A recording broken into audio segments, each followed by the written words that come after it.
Si creen que es aterrador trabajar en una funeraria, lidiar con cadáveres todos los días, déjenme decirles que tienen toda la razón. Quiero contarles algo que viví cuando trabajaba en una. Yo era el encargado de hacer traslados, recoger cuerpos en casas, hospitales o donde se necesitara y llevarlos a preparación. Con el tiempo uno se acostumbra a muchas cosas, a la soledad, a los silencios largos y fríos, a manejar de madrugada con un cuerpo a tus espaldas. Había ido a recoger el cadáver de un señor que falleció por causas naturales. La familia estaba tranquila dentro de lo que cabe. Firmaron, lo envolvimos, lo subí a la camilla y emprendí el camino de regreso a la funeraria. Eran como las 2 de la mañana. Manejar a esa hora es feo porque todo está demasiado silencioso. El motor y el sonido de la noche, nada más. Recuerdo perfectamente que iba llegando a un semáforo. Estaba parpadeando el rojo, pero como venían carros tuve que frenar. Y ahí, justo ahí, escuché el sonido.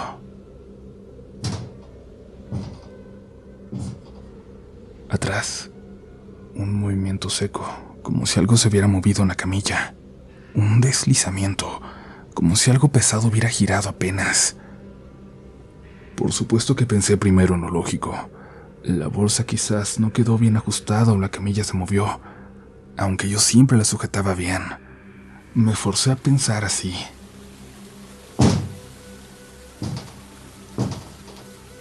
Pero entonces escuché otro ruido, suave pero clarísimo, como si dentro de la bolsa algo se hubiera acomodado. Ahí sí me bajé. Abrí la puerta trasera con mucho cuidado, iluminando con la lámpara de mi celular. La bolsa negra estaba distinta, tensa a la altura del pecho, como si el cadáver hubiera movido los brazos, como si hubiera cambiado de posición. Se me subió el corazón a la garganta, pero pensé que tenía que revisarlo, que era mi responsabilidad, así que abrí rápido el cierre de la bolsa, esperando encontrar algún error mío. Y no había ningún error. El hombre estaba muerto, completamente muerto. Piel marmórea, livideces fijas en la espalda, pupilas sin reflejo. Pero tenía los ojos abiertos y su mano derecha la tenía sobre el pecho, justo donde estaría el corazón. Y el dedo índice estaba extendido como si señalara algo, como si hubiera hecho ese movimiento segundos antes de que yo llegara. Yo mismo había acomodado sus brazos rectos a los costados, dentro de la bolsa. No había forma ninguna de que esa mano estuviera así. Sobre todo porque se movió cuando el carro estaba parado. Cerré la bolsa tan rápido como pude. Regresé al volante sin mirar atrás. No dije nada en la funeraria. No quería que pensaran que estaba sugestionado. Uno no puede ser miedoso si tiene ese trabajo. A partir de entonces siempre hice una pequeña oración, en silencio, por cada cuerpo que tenía que trasladar. Y jamás, gracias a Dios, volví a experimentar algo parecido. Ningún muerto se volvió a mover.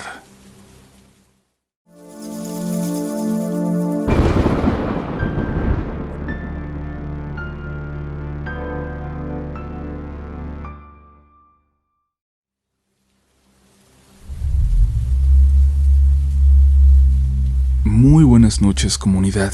Gracias por acompañarnos de nueva cuenta en un episodio más de Relatos de la Noche. Hoy les esperan historias de encuentros con lo paranormal y también con sectas, con cultos, que es algo completamente real, aunque algunos imaginen lo contrario. Les pido que escuchen con mucha precaución y que estén atentos a cualquier sonido cercano, a sonidos que parezcan fuera de lugar. ¿Listos? ¿Listas? Comenzamos. Ya estás escuchando Relatos de la Noche.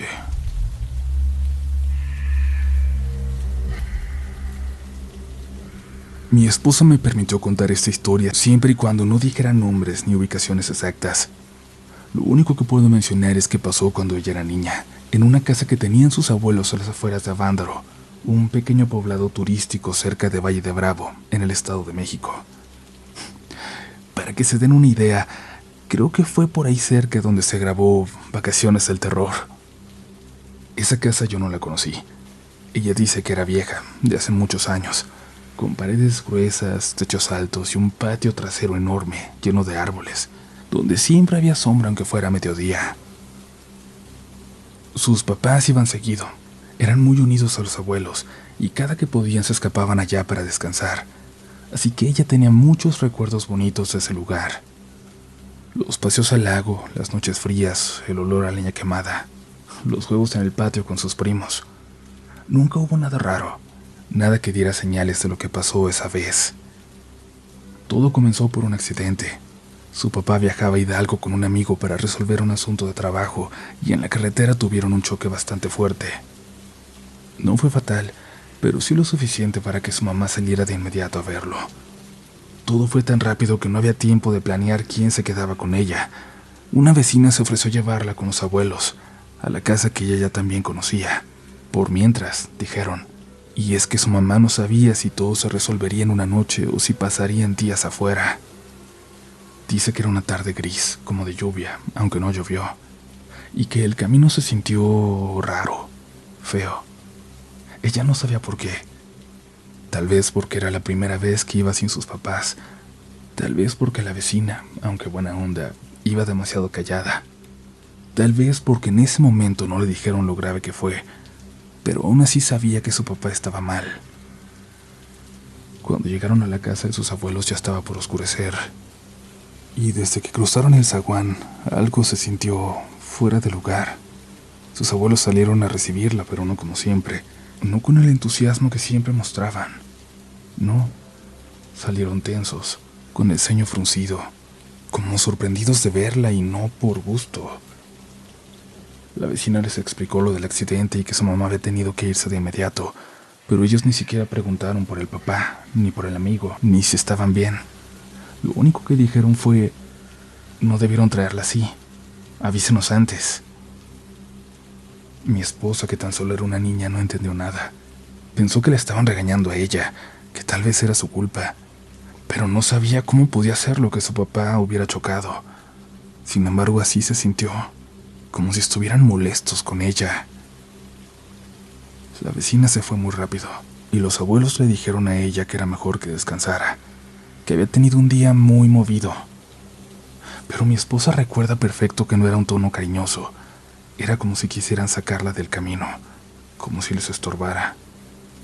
La mandaron a dormir temprano, muy temprano. Apenas le dieron algo de cenar y a las 8 ya estaba en el cuarto donde siempre dormía con sus papás, pero esa noche lo ocuparía sola. Su abuela le llevó un té para que se relajara. Sabía muy amargo. Ella nunca tomaba té para dormir, pero no quiso cuestionarlo. Bebió un poco y se quedó profundamente dormida. Un sueño pesado, extraño, como si lo hubieran desconectado del mundo.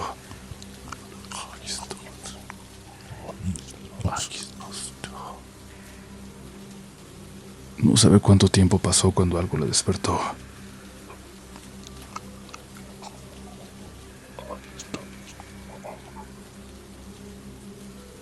Un sonido.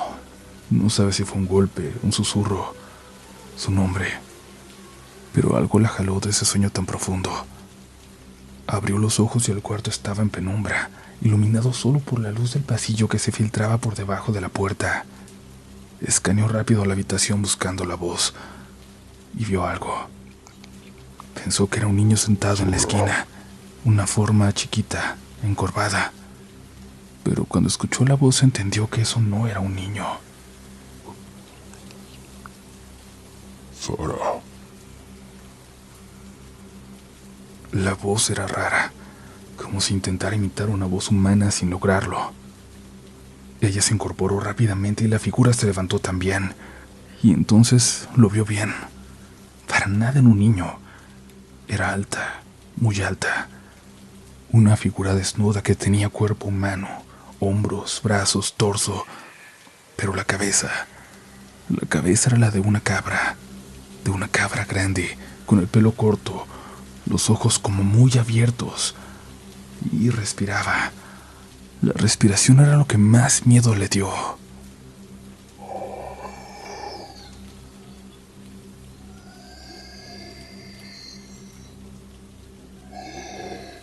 Despierta.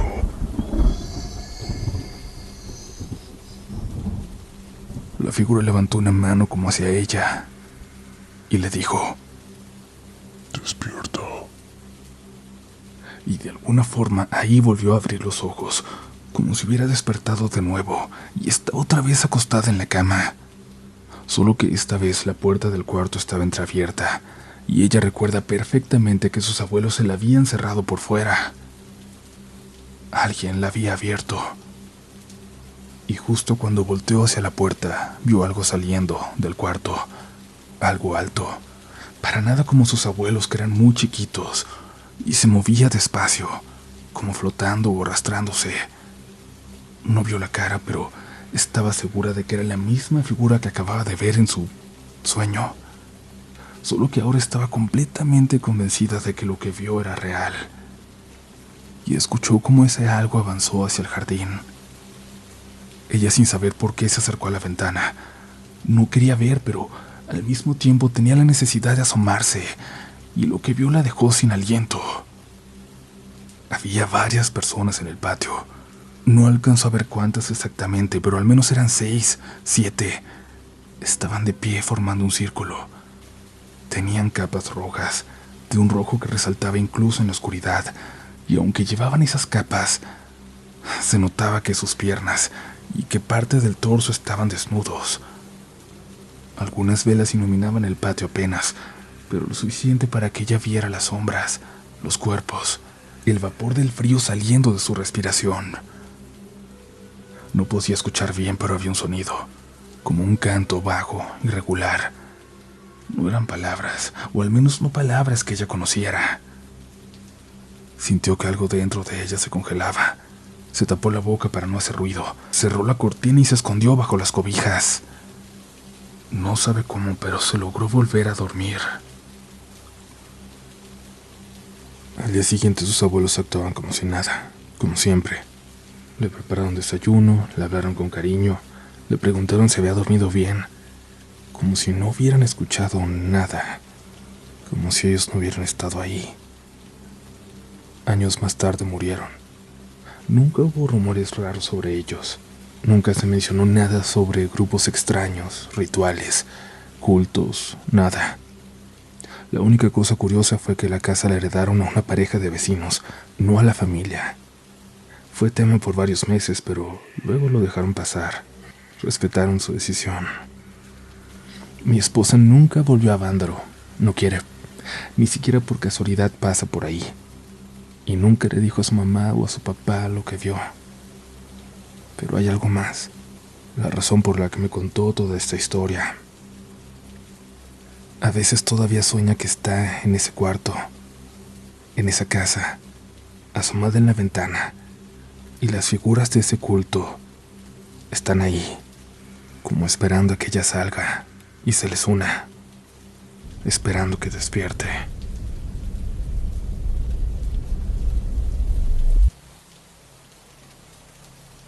Hola Uriel, ¿cómo estás? Hola comunidad. Me emociona contactarlos para poder contar mi historia. Bueno, en realidad es la historia que vivieron mis papás, pero yo fui testigo de cada uno de los acontecimientos que ocurrieron. Te diré que mi nombre es Joana. Vivo en Chile y me crié en un pequeño pueblo llamado Rauco, al interior de la ciudad de Curicó. Esto sucedió por ahí en el año 2000, después de que me separé de mi esposo y volví a vivir a la casa de mis padres junto con mi pequeña hija de 1 año. Debo mencionar que mi papá fue uniformado y siempre fue un hombre muy atractivo. Desataba pasiones en las mujeres del pueblo y quizás esa fue la causa de todo lo que empezó después. Mi madre llevaba tiempo enferma, visitando médicos distintos, siguiendo diferentes tratamientos, pero nunca encontraban la causa de sus males. Un día, con las pocas fuerzas que le quedaban, mi mamá quiso ordenar su ropa como para sentirse útil. Cuando abrió el cajón donde tenía la ropa que usaba menos, encontró una bolsita de terciopelo negro. Le llamó la atención por lo que la sacó y por simple curiosidad natural la abrió. Dentro encontró una tierra muy oscura, como si estuviera húmeda, pero no lo estaba. En ese momento en la casa estaban mi mamá, mi papá y mi pequeña hija. Yo estaba en mi trabajo. Al día siguiente los 3 amanecieron muy enfermos, cada uno con una patología distinta, pero tan fuertes, tan intensas, que ninguno pudo levantarse de la cama esa mañana. Me vi en la obligación de pedir días de vacaciones a mi trabajo para poder atenderlos. En vista de la situación, llegó mi hermano mayor a visitarnos, y mi mamá, entre lo mal que se sentía, le comentó lo de la bolsita de terciopelo negro. Mi hermano siempre ha sido muy creyente y muy respetuoso en los temas de brujerías, males y todo lo relacionado con eso.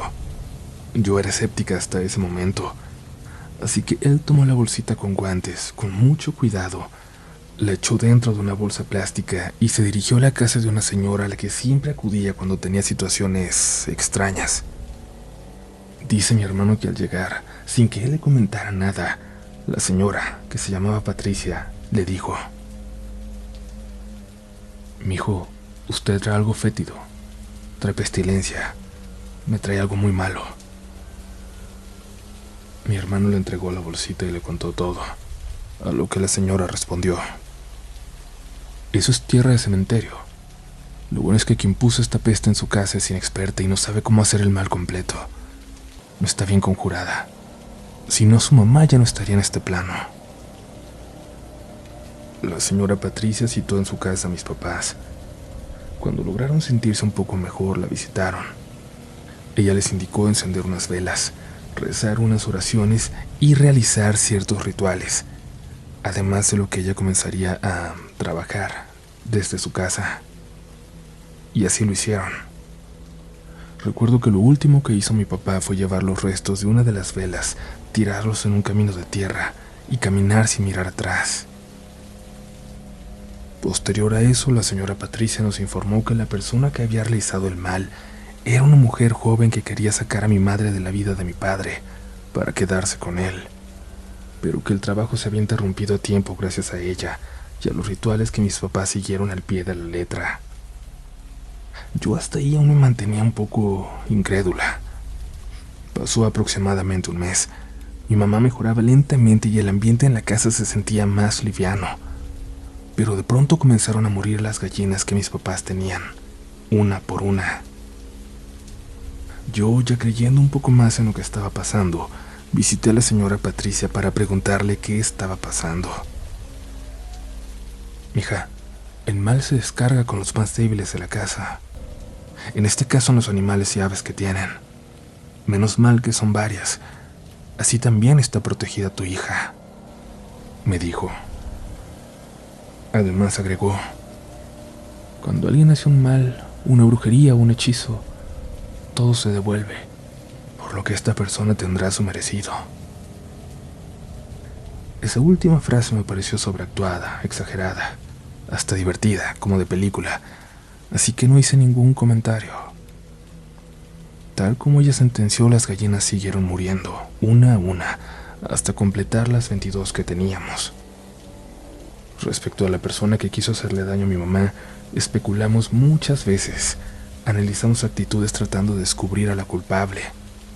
Podría ser cualquiera, porque a la casa llegaban muchas amigas de la familia, vecinas, conocidas, etc. Pero mi mamá tenía dudas sobre una en especial, la hija de una vecina, Rocío. A mí me parecía increíble porque era muy joven, si acaso tendría 17 años. Y pasó el tiempo, como 6 meses si mal no recuerdo. Rocío dejó de visitar nuestra casa y ya casi no saludaba a nadie de la familia si nos encontrábamos por ahí. Pero aún así, yo no podía procesar que ella fuera la culpable. Sucedió que los primeros días de diciembre, Rocío se comprometió con un muchacho. En mi país se dice ponerse las ilusiones, que es el paso previo a casarse. Cuando la pareja comienza a usar un anillo muy delgado en el dedo anular de la mano derecha, con lo que todos saben que están comprometidos. Ellos llevaban poco tiempo saliendo, pero la relación avanzó muy rápido. Días después, justo el 25 de diciembre, nos llegó una noticia impactante. Una noticia que hasta hoy me sorprende. El novio de Rocío había fallecido. Se acostó a descansar en Nochebuena y nunca más despertó. Aún en pánico, aún en shock, le hablé a la señora Patricia. «Mi hija», yo les dije, «era alguien joven, muy cerca de ustedes, que trató de sembrar el mal en su casa. Pero tranquila, con este hecho el mal fue regresado a su origen y se ha terminado el ciclo. Cada vez que pienso en todo lo sucedido me parece tan irreal que si no lo hubiese vivido sería muy difícil creerlo. Siempre he tenido la duda. ¿Realmente fue un mal que se regresó? ¿O fue simple coincidencia? Gracias por leer mi historia. Quizás a alguien más le haya pasado algo parecido. Y en ese caso, me encantaría saberlo también.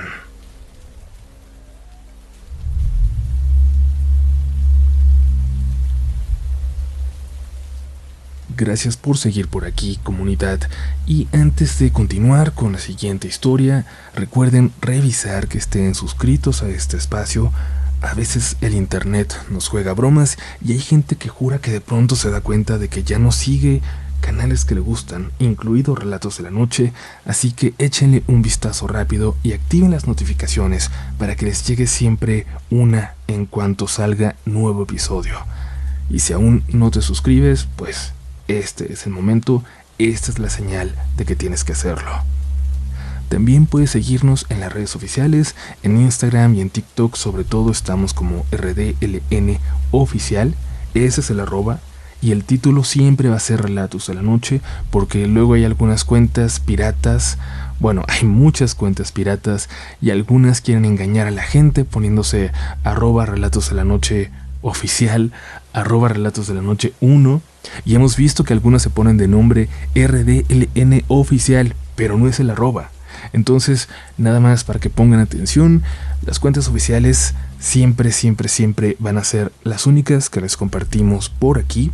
También en YouTube hay cada vez más canales piratas, hay más canales subiendo nuestras historias, sus historias, las de ustedes, y simplemente le cambian el nombre al episodio. No tengo ningún otro canal. No tenemos canales secundarios donde subamos el mismo contenido que aquí, y lo aclaro porque suena ilógico, pero mucha gente se pregunta si las cuentas piratas también son nuestras, y pues no lo son. Cualquier duda, recuerda que ahí en la descripción están todos los enlaces para que puedan encontrar las redes oficiales sin ningún problema, y también para que compren el libro si todavía hay en su país. Y ahora sí, continuamos, porque si hablamos de las malas pasadas que nos juega el internet, la siguiente historia es muy acorde. Hola Uriel, me llamo Violeta Sánchez y esta historia ya la publiqué en el grupo de Facebook de Relatos de la Noche. Incluso dejé en los comentarios el video que comprueba lo que voy a contarles. Me encantaría escucharte narrando mi experiencia en el podcast. El 31 de octubre del 2022 fui a una fiesta de Halloween en el departamento de dos amigos que en ese momento eran roomies. El lugar era pequeño y la fiesta estuvo ambientada con música y cada uno podía pedirle a Alexa que pusiera lo que quería escuchar. Después de unos cuantos tragos y de varias horas de baile, la mayoría de los invitados se fueron. Incluso mis amigos que vivían en ese departamento se habían ido a dormir, cada uno a su recámara. Me quedé sola con dos amigos y el perrito de la casa, que estaba acostado en su cama. Eran aproximadamente las 3:30 de la mañana cuando el perrito se despertó. Como era muy travieso, pensaba que quería irse a jugar, pero comenzó a ponerse muy nervioso e incluso lloró. La música que estábamos escuchando se distorsionó. Una amiga pidió otra canción. Alexa tomó la orden, pero nunca llegó a reproducirla. Sonó un zumbido muy agudo. Cada uno de nosotros trató de pedir una canción diferente, pero siempre pasaba lo mismo. Tratamos de ignorarlo y seguir disfrutando de la noche, pero los zumbidos no pararon. Hasta que comenzó a reproducirse una canción muy tétrica, parecida a la música de circo. Nos quedamos callados. El perrito estaba ladrando tan fuerte que pensé que iba a despertar a mis amigos. La música de circo se detuvo en seco. Los colores de la Alexa cambiaron a rojo, como cuando hay un fallo en la conexión a internet. En las bocinas se empezaron a escuchar los gritos desgarradores de una mujer. Parecía que estaba encerrada y que intentaba salir.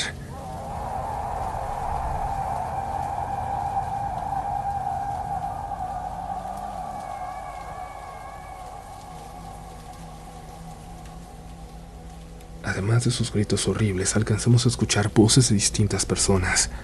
No se distinguía lo que decían, pero no eran sonidos agradables. Estábamos muertos de miedo. Comenzamos a abrazarnos entre todos para intentar consolarnos. «Alexa, cállate», pedimos. «Alexa, detente, por favor». Lo siento, en este momento parece haber un problema con la conexión a internet. Nos respondió mientras los gritos seguían sonando. Una de mis amigas tuvo el valor de levantarse y desconectarla. Se acabaron finalmente los gritos. Nosotros, todavía temblando, no entendíamos lo que pasaba. Buscábamos alguna explicación. Por supuesto que llegamos a pensar que los dueños del departamento nos habían hecho una broma de muy mal gusto, que nos habían invitado a quedarnos para eso. Incluso fuimos a buscarlos a sus recámaras, pero ambos estaban bastante dormidos. Cuando el primero de ellos se despertó, confundido, nos preguntó si estaba pasando algo. Le contamos lo que acabábamos de escuchar y salió con nosotros a la sala para poder hablar más tranquilos. Nos enseñó su teléfono y la aplicación decía que Alexa se había quedado sin conexión desde las 3:30 de la mañana. Después de esa hora no hubo registro de nada. En el historial no aparecía la música macabra de circo, mucho menos los gritos de la mujer ni las voces. Nos pidió que conectáramos nuevamente la bocina para ver si ya había regresado la señal. Y en cuanto lo hicimos, sin pedir nada, escuchamos la voz de una mujer. Era ella otra vez. Esta vez nos habló en un tono más vago, susurrándonos.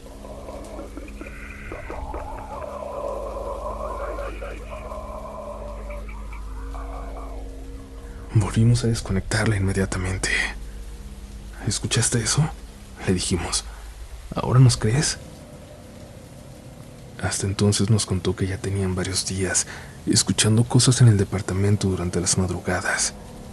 Escuchaban que movían los muebles o tiraban trastes en la cocina. El perrito todas las noches se ponía a ladrarle a la nada. Por eso decidieron instalar una pequeña cámara de seguridad en la sala. Nos preguntó si queríamos ver la grabación de lo que acababa de pasarnos. Nosotros con miedo le dijimos que mejor la veríamos en la mañana. Nos metimos a dormir a su habitación y al día siguiente sacaron los videos de seguridad. Efectivamente quedó grabado todo. La música de circo, los gritos de la mujer, la risa con la que se había burlado de nosotros. Hasta ahora seguimos sin encontrar una explicación de lo que pasó esa noche.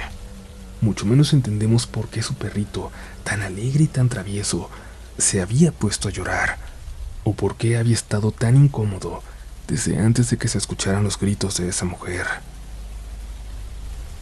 Investigué por mi cuenta y descubrí que en esa colonia de la Ciudad de México, durante el terremoto del 85 se cayeron varios edificios. Dejaron mucha gente fallecida bajo los escombros. Muchos de sus familiares siguen sin encontrar los cuerpos de sus desaparecidos. Todo esto nos ha dado mucho que pensar. Sin embargo, ya no busco encontrarle una explicación a lo que pasó. Simplemente ocurrió. Lo que sea que nos intentó asustar sigue vagando por esta colonia, y espero de verdad que muy pronto encuentre la paz que necesita. Hasta ahora, mis amigos ya no han vuelto a conectar su Alexa. Muchas gracias, comunidad, por escucharme. Les deseo muy buenas noches.